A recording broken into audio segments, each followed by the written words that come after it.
The Ramble on, talking media to death and diving into spoilers with Brendan. And Nick, an autopsy for the sinners, an ascension for the saints of film and television. Alright, Ramble on, we're here. Yep, time to take apart this film. Let's talk about Scary Stories to Tell in the Dark, 2019. Spoiler alert, they're spoilers. There's a lot of them. Lots of them. Barely any Guillermo del Toro in this movie, and I am modestly upset about that. Yeah. I mean, he sounded like a very prominent presence in the film. Yeah, so they really talked him up in this, and then there's no real practical effects for him to work with, and that's a real shame. Right. No, and that's one reason why I was kind of a little on the fence about seeing it in theaters. You know, I mean, because Guillermo del Toro's calling card has a little more, razzle dazzle, a lot more creatures, effects, and. For me, there's two calling cards to Guillermo del Toro. There's usually the far deeper than expected plot, which we almost got with this movie until the third act, and the physical effects. That is the monster costumes, the monster effects, the fact that this is all usually things that are visual and actually present in the scene, which makes them work so much better. Oh, I agree. Which it's not quite there for this one, but there are some really good CGI depictions, and it's clear that del Toro had at least a hand in designing some of these monsters because almost all of them look really good. You could tell he had a hand in the movie, but his hand wasn't as big as some of the other hands involved in the making of this film. That was a little bit of a letdown for me, but all the same, I did enjoy the monsters quite a bit. Now, this is a movie where I've got high notes and a movie where I've got things I hate as well. Which one do we want to start with, good or bad? You know what? Let's start with the bad. I want to hear your take on the bad. All right. My biggest bads were two things. First, the protagonists, which are I believe his name was Ramon. Ramon and what's her name? Oh crap! What was her name? Stella. Yes, so Stella and Ramon. They end up kind of being really kind of boilerplate, generic protagonists. I agree. They don't feel that interesting generally. No. Though with Ramon, he starts the movie way more interesting than he ends it. Oh, totally. Because he kind of starts off as being this guy who has a potential criminal past, but maybe not. He's this guy who is kind of this quiet, reserved type who's also not afraid to just break off a lock or get his switchblade and just go to town on a lock. Right. He's not afraid to do these things in broad daylight. Right. And by the end, he's just kind of a guy who's defined as being a draft dodger. Yeah, which is kind of a letdown. Like Nick said, Guillermo del Toro tends to have deeper characters and deeper plots. Which, my suspicion, and this goes into the story as well, and my second thing, is for the first two acts, this feels kind of like a Stranger Things or It knockoff. It did! Where you got like these young characters who aren't afraid to swear constantly. They're not afraid to make gay jokes about each other. They're not afraid to basically be what kids are. And then that kind of falls off the face of the earth in Act 3. It does. Well, and you appropriately pointed out, what was the age demographic this movie was trying to reach out to? I mean... I say 90s kids. Yeah, I would say 90s kids too, but it also tried to bring in a younger audience as well. For the ads, but not the movie. The movie was blatantly not for younger kids. Oh, no. And kids came anyway. There were kids in the theater I was at. The early movie, they are crude as hell. They're constantly swearing. There's tons of gay jokes. There's tons of, oblique racism on its face. There's a lot of things of talking about Vietnam, talking about Nixon, talking about corruption. Right. And there's a lot of this interesting stuff that it starts getting into in the first two acts. The election is really heating up as things get more and more intense for the kids. There's this feeling of hopelessness for the kids because this is too vague of an enemy. They don't know how to defeat it. Right. The war in Vietnam is ramping up. Yep. And then the third act, everything goes really disappointingly safe. It does. Suddenly the problem with him is not that he's Mexican and suffering from institutionalized racism, but that he's just a draft dodger. Yeah, which that kind of killed the tone there. Nixon gets elected, which felt like a moment where it's oh no, the monster won, but then the movie ends on we've got hope. We're going to save our friends from this bad thing.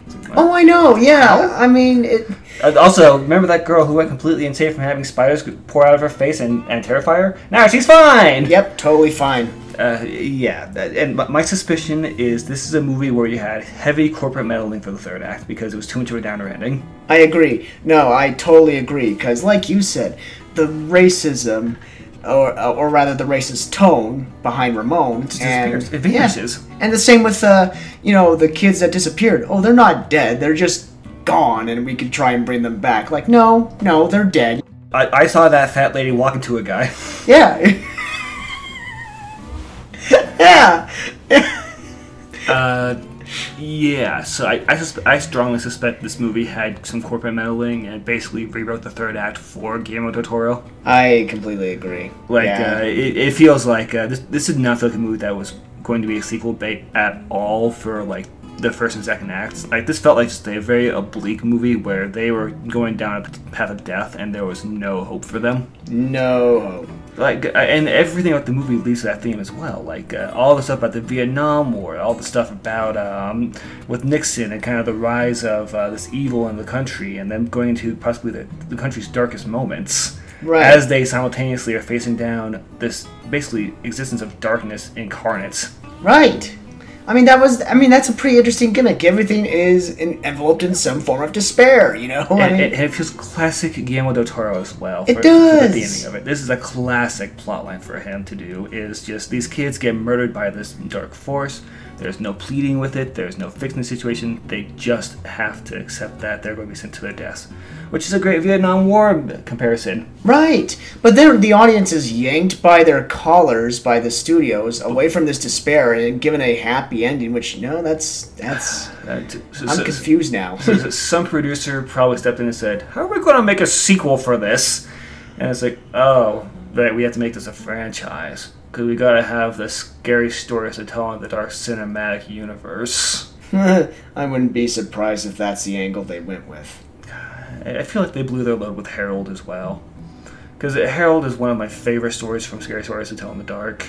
He was just the first monster. He was just there to establish monsters, and that's it. Yeah. The Scarecrow was pretty prevalent in the trailer, so I thought he would have a bigger role, like a recurring villain, but nah, he just took out the bully, and that's it, That's it. It's so disappointing. So disappointing. Though I did have one nice little moment with that one where, like, he gets stabbed in the chest, and you're like, oh, there's no blood? Oh, come on. This is not that kind of movie. And then he starts peeling, so it's like, oh, that's why there's no blood. Oh. That was a nice little twist, like, oh, no blood. Oh, no, he's bleeding all right. He's bleeding straw. He's bleeding straw. Oh, no. This is so much worse. So there's some good moments in the first two-thirds of this movie, but the last third is where it kind of trips and falls on its face. It does. That's where it does deflate. They end on, like, this, the Haunted Mansion type thing, which, what a disappointing, like, final story to end on. Like, it's, like, what's the twist? Oh, you went back in time. Oh, no, ghost house. No, really, instead of, like, one big final boss or something, they just went back to the house where they got the damn book, which, cliche, and also... kind of cliche, and kind of not anything that was established in the movie in general. There's a nice little scene early on where, like, they go to the library and you have like this outdated ass like the newspaper viewer, whatever that's called. I like that. I like that a lot. I love seeing that old like 60s, 70s technology. I liked seeing how they did things without any internet. They spent some time going over this. I agree. It's a refreshing change of pace. Just that old school investigative work right there. Just combing through old records, going to places to dig for said records. It's nice. Definitely beats the hell out of a Google search. Makes it more suspenseful. Absolutely. And I think that's most of my complaints is just the third act in general being kind of corporate and cheesy and the protagonist being a little bit flat. What do you got? I was actually just going to segue to the characters exactly because, I liked Ramon at the start of the film, and I liked Stella at the start of the film as well, but then they just kept... Stella was such a protagonist, though. Such a protagonist. But like you said, they became boilerplate safe, and they just started making casual mistakes you usually see in horror movies. Like, we see Stella calling her dad, and, she's, giving him a fond bon voyage before she supposedly dies, but she doesn't tell him what is going on. Well, except she does, apparently, just off-screen. Which is bullshit, and the dad's on board with it now. Come on. Yeah, I kind of liked her call with him because it kind of did capture, like, her her kind of pent up everything that she was dealing with all at once. I like that call well enough. Because she's clearly panicking. She's in the same mindset as everyone else of like, we have tried literally everything and there is not even a corporeal form to fight. This is unbeatable. This is an unbeatable enemy. I'm going to get banished. If anything, I'll give that scene that where, she feels like she's fighting against a foe she can't win against. And that kind of sense of impending doom is terrifying and perfect for a scary movie like this, but then the ending kicks in. It's also perfect for like a Vietnam movie where it's just like, there's no escaping this. Yeah. There's no escaping what's happening. But no, going back to what we were saying earlier with the characters, Ramon, he seemed like a very cool character with a very deep and hard past, but no, he was just a draft dodger. Yeah, he went from being a guy who was being affected by institutionalized racism and possibly being like a drifter who was just going from town to town into just being a guy who was scared to fight in the military. And I don't blame him. I mean, his brother came back in bits and pieces, but, and he ultimately goes to Vietnam anyway. Speaking of Third Act changes, it felt weird they kind of flipped the idea for Vietnam from being like this sign of like impending doom and awfulness to just being an inspirational thing for him accepting his role in the military. Like, was this a pro-military movie? Because that feels odd. It kind of does. Or like, oh yeah, the draft, no. There's no problem with the draft. What's that? I'll talk about how Nixon's a crook, how he's... They never touch up on that again. Well, he was getting elected. They wouldn't have much reason to. No. But, yeah, there's these things introduced early on that look interesting, like tying the Vietnam War to the monster of the movie, tying in Nixon potentially getting elected, and thus the rise of, kind of fascists in general. And then all that gets dropped. It just kind of gets forgotten in the third act. Like a piano. Or flipped on its head with the draft thing, where all of a sudden it's a character flaw to dodge the draft during the Vietnam War, which was infamously one of our biggest shames. Oh yeah, no, I agree. But if we talk about characters, I actually do like some of the characters. I like Augie quite a bit. I liked Augie's sister a bit, though she was kind of an off-screen character. Augie's the smart kid. Augie was the dumb one. No, Chuck is the dumb one. Oh, I'm sorry. I liked Augie still because Augie's kind of in that place where he's simultaneously the smart one and also snide as hell. Yeah. Chuck is a lot of fun as a character. He is. He's fun to have around. He's the one that gets people to do things. He's the big talker of the group. He is. I like Augie quite a bit. I like their dynamic. I could really feel them being good friends because they just kind of dog on each other nonstop. They do feed off each other's energy very well. They just they bounce back and forth quite well. I even got the feeling of Ramon kind of fitting into this group as kind of like the older guy who pretends to be too cool for them, but also will join in every so often. Right, the straight guy. But Stella feels so out of place in that group. She feels painfully out of place in that group. Stella, no, she feels like a forced character within that group. She's too much of a stick in the mud. Yeah, she is. I wasn't a big fan of Stella, but the other characters I was a huge... I mean, this isn't like a girls don't belong with boys type of thing. This is more of if she's just able to loosen up a bit, like Chuck's sister does, it would work. But she never loosens up. Oh, yeah. No. She never has that one moment where she just kind of joins in with a joke. Even during the library scene where they're researching things, you have this perfect moment where Chuck, makes a crude joke to Stella, and she just kind of stares blankly at him, and he's like, Augie would have liked that. I agree. And it's like, oh, poor Chuck. You don't deserve to be stuck with these two boring losers. No, that is so true. I mean, when we see Augie and Chuck interact, she's just, she's in her own little world, really. I mean... Yeah. She's forced. She's that female protagonist. Well, I don't think there's a problem with her being a female protagonist. It's just a problem with her being a boring protagonist in general. No, you're right. Male or female. Right. Good catch there. And I would like the monsters for a moment because the monsters are definitely one of the better parts of this movie, and most of them are good. Oh, they're the whole driving force to go see this movie. First off is Harold. He is the infamous scarecrow from the Scary Stories Tell in the Dark. He's one of the most memorable monsters. And he gets a pretty good kill scene. Yeah, and then he's never seen again. He's never seen again. He's such a waste. It's such a waste to have such a cool monster be the first one that you show and then never come again. The second monster, that one is the... well, the spiders, I think. No, you're right. The second monster is the Who's Got My Toe. Yeah. Which, that was always one of the dumbest scary stories, because it was the primary problem of, well, why did this idiot eat the toe in the first place? Right. Which, even if you're looking at the text whilst writing it, it's the original text where, like, it's just kind of started with, his mother saw the toe in the yard and thought it looked delicious and put it in the stew. Like, what? This story is dumb as hell. And even the monster that comes out is kind of a really boring, generic, like, oh, it's tall and scary, and I grabbed it from behind and dragged him somewhere, and that's it, okay. Yeah.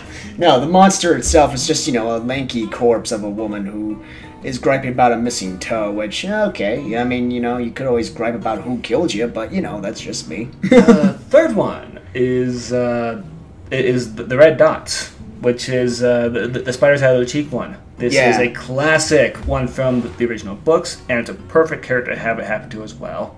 Oh, yeah. Because she's vain, she's a big presentation, it's body image issues, it's acne, it's this wonderful amalgamation of all of her own personal issues rolled into one with a story that gets told for her. Hers is basically perfect. Oh, yeah, it's a fitting demon for her. and the best part is this is one of the few times in a monster movie or slasher where the character doesn't get killed off. They have to live with the trauma of facing this thing for the rest of their lives. And we get a great moment, like, during the police station where he's like, you didn't save her. She's completely out of her gourd. She's going to live the rest of her life in a mental asylum. I liked that. I liked that a lot. That's fate worse than death. Oh. Right. I mean, normally when people are just in a hospital, I mean, they're not dead, but they're destroyed in different ways. I like that concept of destruction of a character through other means, instead of just physical destruction. Yeah. Number 4 is the Red Room, which that is my favorite monster in the whole movie by a long shot. It is so cool. Oh, yeah. It's a cool looking monster. It's a cool take on a story where it wasn't very intimidating in the short story it was based on. It's much more interesting in this one. It kind of ties into Chuck's own themes of kind of being smothered by everyone around him. Because every time he turns around in his house, there's someone there to get in his face or to hold him back or to get in his way. So it ties into Chuck's character story. It's an interesting monster where it's just slowly approaching down a hall. It's the world's least intimidating design, but it works because of the way they set up this monster and where it comes from. Oh, yeah. And the way it kills Chuck by just hugging him and smothering him is really dark and pretty cool. Oh, yeah. No, I mean, no matter where you run, yeah, you can't escape it. You're going to meet your timely demise. Yeah, the red room. Great monster.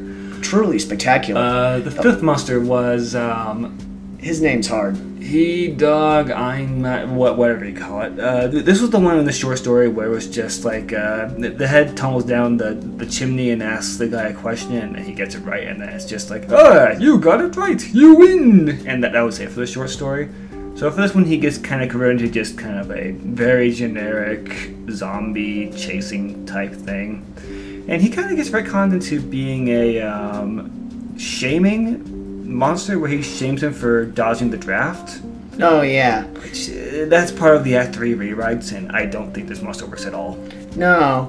I mean, his design's cool. His movement is interesting, to say the least. He's this lanky creature that can distort itself and move at incredible speeds, but it torments Ramon specifically because he dodges a draft. He calls him a coward repeatedly. But the thing is about him, he has nothing really about him that screams anything personal to Ramon. It's just kind of a generic zombie type enemy. I know, yeah. Ramon's afraid of him because he was camp stories or something. Yeah. It's so tacked on. I know, it's like the Stay Puft Marshmallow Man. And speaking of disappointing stories, the last one is The Haunted House, which I believe is one that was made up custom for this movie.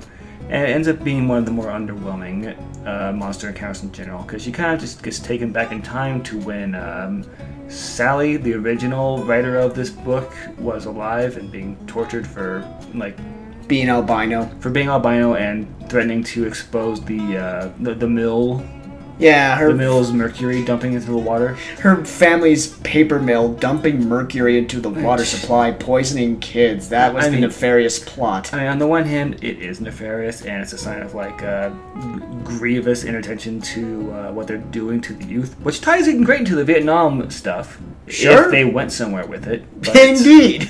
They didn't really go anywhere with this, and it ends up just being an excuse to have our protagonist have a confrontation with the final, with the writer of the book, where the lesson ends up being some kind of amalgamation of you gotta face your fears and be honest. Oh my god, the truth will set you free. Stop being so angry all the time. Radical kids, tell the truth and don't say yes to drugs. Yeah, that did. They need to go to Vietnam. My god. So it's a really underwhelming final monster, and it feels like they kind of wasted Harold early on. You know, I'm glad you said this specific haunted house story was out of place, because really it was. It didn't fall in line with the other 4 or 5 monsters. No, I could be wrong, though, because it may be in the original Scary Stories to Tell in the Dark. It may not. I'm not positive. It's been a long time. But it does feel completely different from everything else in Out of Place. Feels, yeah, like it was custom made. That's a good way of putting it. Like, it's a totally different tone from the other 5? 4 5.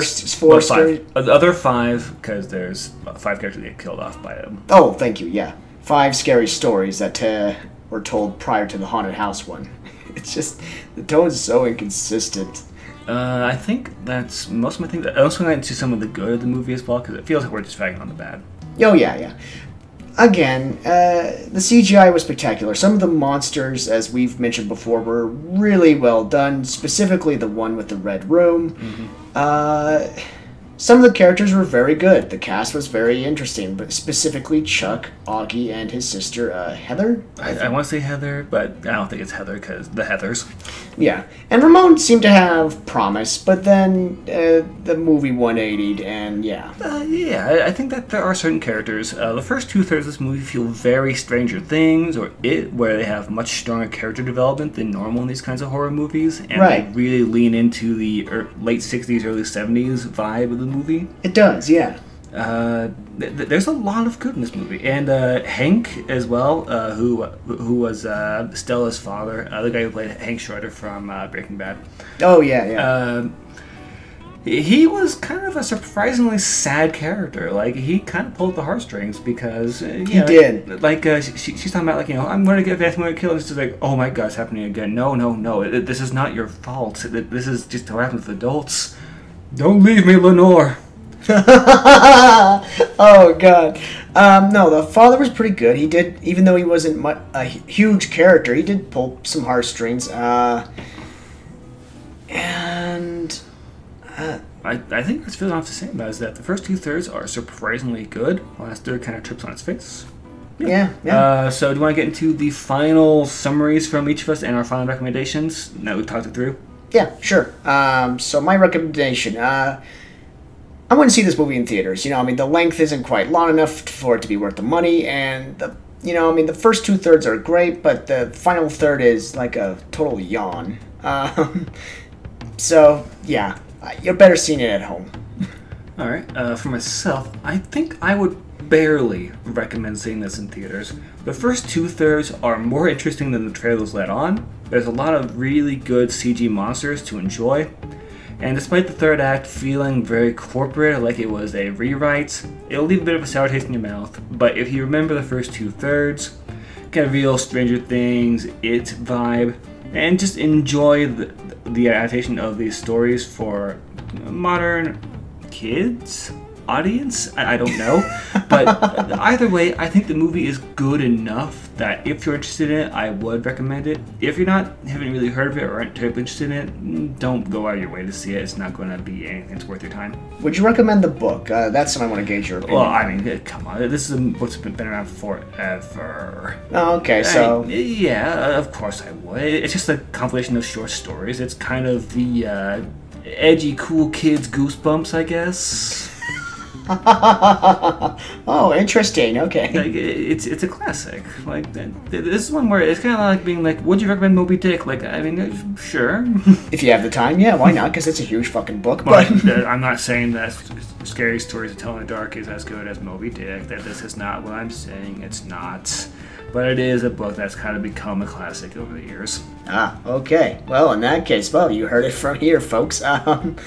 Anyways, that's our 2 cents on the movie. But, yeah, I can take it or leave it. Anyway, thank you for joining us on this ramble, folks, and we will see you next movie. This has been Nick. This has been Brendan.